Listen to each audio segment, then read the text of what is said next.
Hello student, DElEd fourth semester की class को हम आगे बढ़ाते हैं।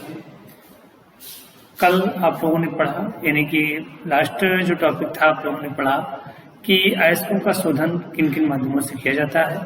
अयस्कों के शोधन के लिए या इसका सामने के लिए भौतिक विधियां और रासायनिक विधियां आपकी हैं। तो भौतिक विधियों के बारे में कल आप लोगों ने पढ़ा, फेन प्लोन विधि और चुंबकीय पृथक्करण विधि के द्वारा आप लोगों ने देखा कि किस प्रकार अयस्कों का शोधन किया जाता है।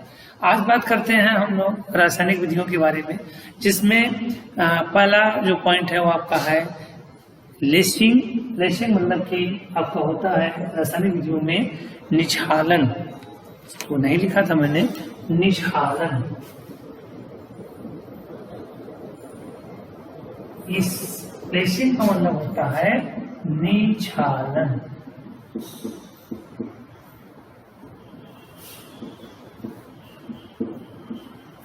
तो इस विधि में जो सामने आप लोग देख रहे हैं, इस फार्मूले के अकॉर्डिंग इसमें बॉक्साइड के अयस्क होते हैं सोडियम हाइड्रोक्साइड के साथ। जब इसको 420 से 440 केल्विन के टेम्परेचर पे इसको गर्म किया जाता है तो सोडियम मेटा एल्यूमिनेट प्राप्त होता है।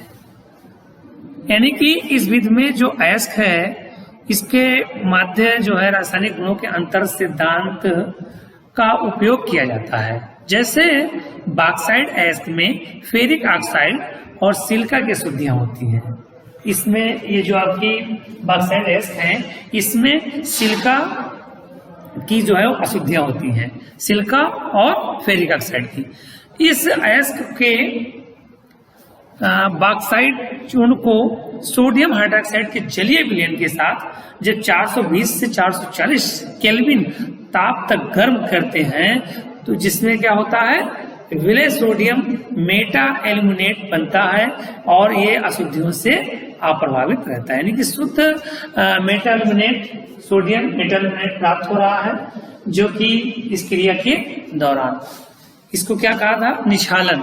देखिए रासायनिक विधि में 3 पॉइंट है, आप लोग ध्यान रखिएगा, ये कई बार पूछे भी गए हैं पेपर में। पहला है निछालन यानी लेसिंग, और दूसरा है निस्तापन यानी कैलिनेशन, और तीसरा है आपका भर्जन यानी कि रोस्टिंग। एक एक करके हम लोग पढ़ते हैं।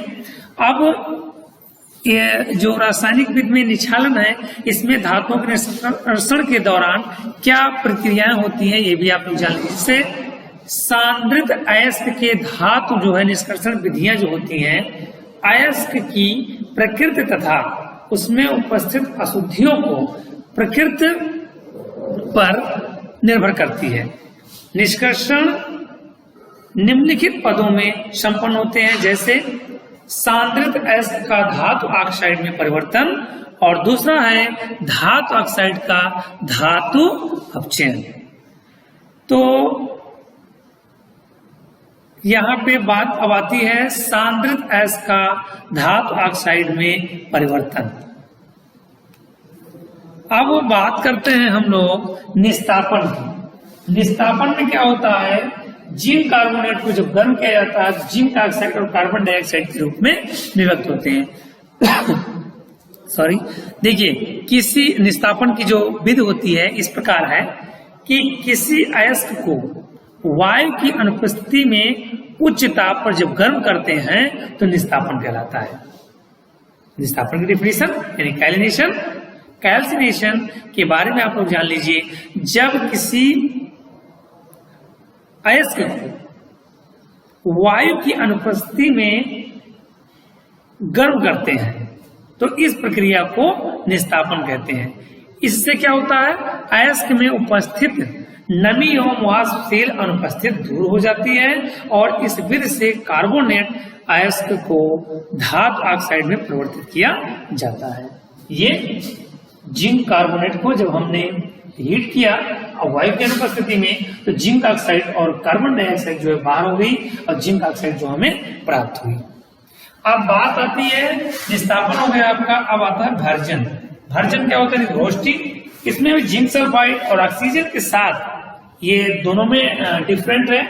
निस्तापन विदाउट ऑक्सीजन या वायु के बिना, और जबकि रोस्टिंग में आपके वायु के साथ यानी कि ऑक्सीजन के साथ जब क्रिया कराई जाती है किसी अयस्क को, उसके गलनांक कम ताप पर गर्म करना भर्जन कहलाता है।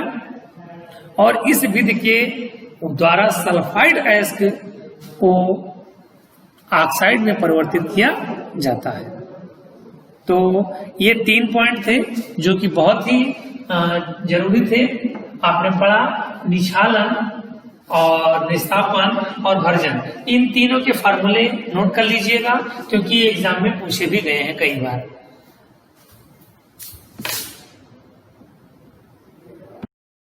धातु ऑक्साइड का धातु अपचयन जो कि किस माध्यम से किया जाता है, अभी आप लोगों ने पढ़ा कि धातुओं का निछालन, निस्तापन और भर्जन, इन 3 बिंदुओं को आप लोगों ने पढ़ा।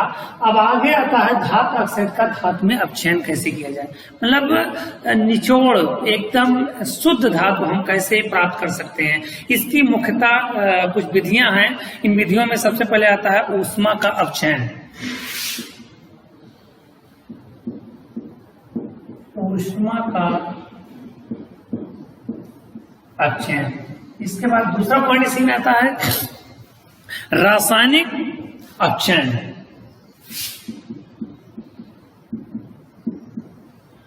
रासायनिक अपचयन। और इसके बाद आता है आपका कार्बन द्वारा अपचयन। कार्बन के द्वारा नहीं, ऊष्मा का अपचयन और रासायनिक अपचयन, ये मेन 2 बिंदु हैं। मतलब धातु ऑक्साइड का धातु में अपचयन करने के लिए इसके 2 मतलब बहुत ही महत्वपूर्ण विधियां हैं। एक रिड्यूसिंग बाय हीट और केमिकल रिएक्शन के द्वारा, केमिकल रिड्यूस। ये 2 तरह के हैं। इन दोनों को हमें अच्छे से मतलब तैयार करना है कि धातुओं का अपचयन कैसे किया जाता है। अब बात आती है तीसरा जो होता है विद्युत अपघटन द्वारा अपचयन। तीसरा जो है आपका विद्युत अपघटन अपचयन। इन 3 बिंदुओं के द्वारा धातु ऑक्साइड का धातु में अपचयन किया जाता है। धातुओं का लास्ट जो है आपका धातुओं का शोधन किस प्रकार किया जाता है, आता है धातुओं का शोधन। धातुओं के शोधन में तो विद्युत अपघटन द्वारा अपचयन। अब बात आती है धातुओं का शोधन। धातुओं के शोधन के बारे में मैंने बताया कि विभिन्न अपचयन प्रक्रमों द्वारा प्राप्त धातुओं में कुछ अशुद्धियां होती हैं और इन अशुद्धियों को दूर करके शुद्ध धातु प्राप्त करने का प्रक्रम धातु शोधन कहलाता है। आप लोग अगर डिफिनीशन लिखना चाहें तो लिख सकते हैं कि विभिन्न उपचयन प्रक्रमों द्वारा प्राप्त धातुओं में कुछ अशुद्धियां होती हैं। इन अशुद्धियों को दूर करके शुद्ध धातु प्राप्त करने का प्रक्रम धातु शोधन कहलाता है। धातु शोधन की प्रमुख विधियां हैं जो निम्नवत हैं। पहला है द्रवीकरण विधि द्वारा।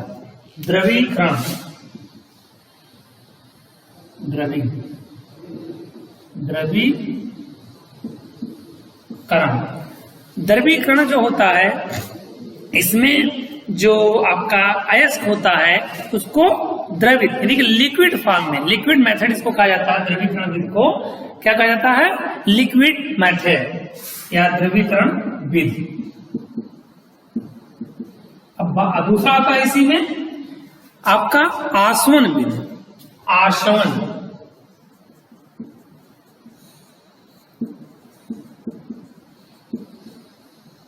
आसवन विधि का मतलब क्या होता है, डिस्टिलेशन मेथड जो होता है वो आसवन विधि होता है। और लास्ट होता है आपका विद्युत अपघटनी शोधन। विद्युत अपघटनी शोधन। ये मुख्यतः 3 प्रकार के धातुओं के शोधन के लिए इन 3 प्रकार के विधियों के द्वारा हम धातुओं को शोधित कर सकते हैं। पहला है द्रवीकरण विधि यानी कि लिक्विड मेथड, और दूसरा है आपका आसवन यानी कि डिस्टिलेशन मेथड, और विद्युत अपघटनी शोधन ये है आपका, इसको कहते हैं हम लोग इलेक्ट्रोसिटी मेथड। तो ये अभी जो है आप लोगों ने पढ़ा। अब हम बात करते हैं कि जो है धातुओं के शोधन में आप लोगों ने 3 बिंदुओं को पढ़ लिया। अब हम नेक्स्ट टॉपिक जो हमारा रहेगा, कुछ प्रमुख धातुओं का निष्कर्षण किस प्रकार किया जाता है। जैसे आपका लोहा हो गया, लोहा को हम मेनली जो आपकी वात्य भट्ठी होती है इसके बारे में कल चर्चा करते हैं, मतलब नेक्स्ट टॉपिक में आपका उसी को हम पढ़ाएंगे। तो धातुओं के शोधन में आप लोगों ने अभी तक पढ़ा किया, अयस्क के सांद्रण के बारे में इतना आप लोगों को आज पढ़ाया। अब हम आपको नेक्स्ट क्लास में मिलते हैं। Thank you.